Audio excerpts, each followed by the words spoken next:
Hello guys, কি অবস্থা? সবাই চলে এলাম নতুন একটা ভিডিও নিয়ে। গাইস দেখুন, এই বাচ্চাটা কিছুক্ষণ আগে আমি পেয়েছি।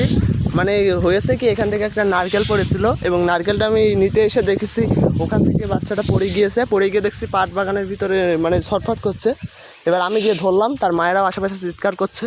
এবং বাচ্চাটা হচ্ছে এই বাসার এখানে দুটো বাচ্চা ছিল, এই বাচ্চাটা আর একটা বাচ্চা আছে কি জানি না। আমি ছোটো থেকে এদেরকে দেখে রাখছি।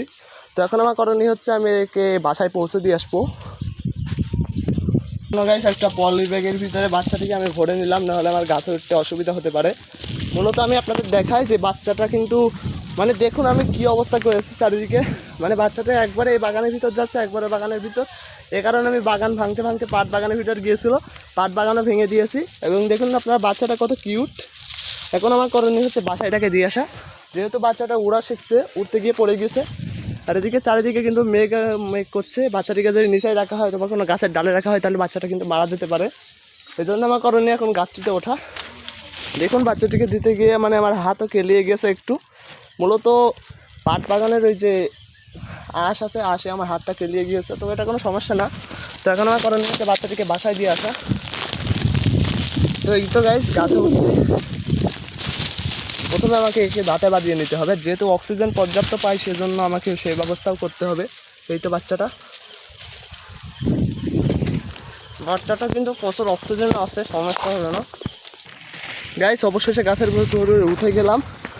এখন এর বাসাটা আপনাদের একটু দেখাই। আগে বাচ্চাটাকে এখানে রেখে দিই। আল্লাহ, বাচ্চাটা কিন্তু ওখানে ছটফট করছে। এই দেখুন বাচ্চাটা। এবং আমি দেখেন বাসাটা কোথায়। বাসাটা একটু দেখতে পাচ্ছেন, ওই তো এটা হচ্ছে বাসা। ওখানে দেখুন আরেকটা বাচ্চাও আছে, মোট দুটো বাচ্চা। পরে কথা বলছে, আগে বাচ্চাটিকে রেখে দিই বাসার ভিতরে। এদিকে তার মায়েরা আবার কোনো আক্রমণ করতে চলে আসছে। গাইস, তো ওই দিক থেকে কিন্তু বাসাটা মেরামত করা যাচ্ছে না, এই জন্য আমি আবার এইদিকে আসলাম। এখন আপনাদের বাচ্চাটিকে পরিষ্কারভাবে দেখাই। বাচ্চাটা হয়তো এখানে বসেছিল, পড়ে গিয়েছে।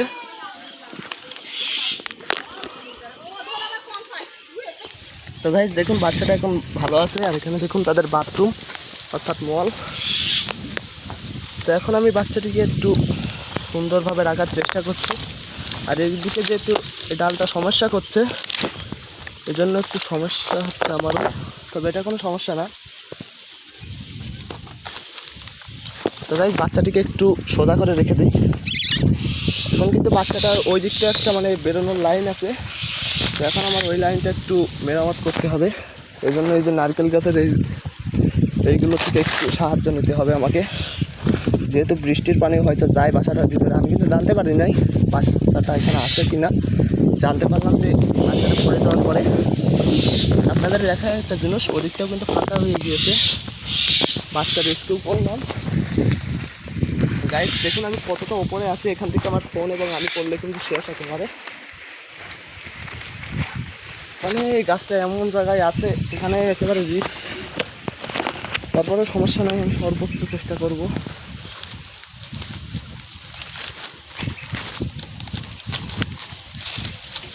গাইস বাসাটা কিন্তু চারিদিক থেকে আমি একটু ছাঁটাই করে দিচ্ছি। ওই তো বাচ্চাটা ওখানে।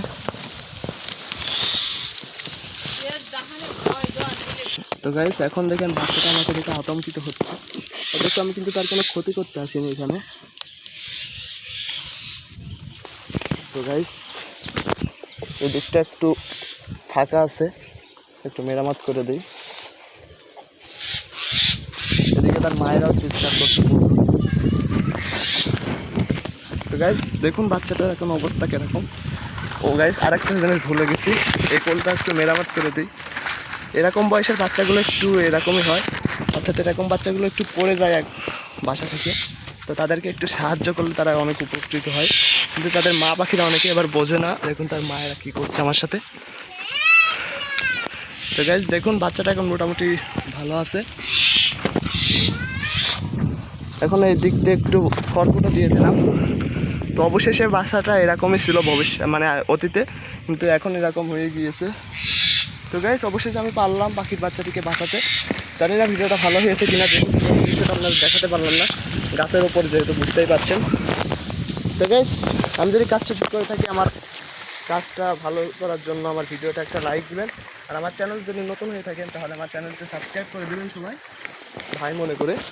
আর আমি কাজটি ঠিক করলাম কি আমার অনুপ্রেরণা দেওয়ার জন্য একটু সুন্দর করে কমেন্ট করেন। ধন্যবাদ সবাইকে। আসসালামু আলাইকুম।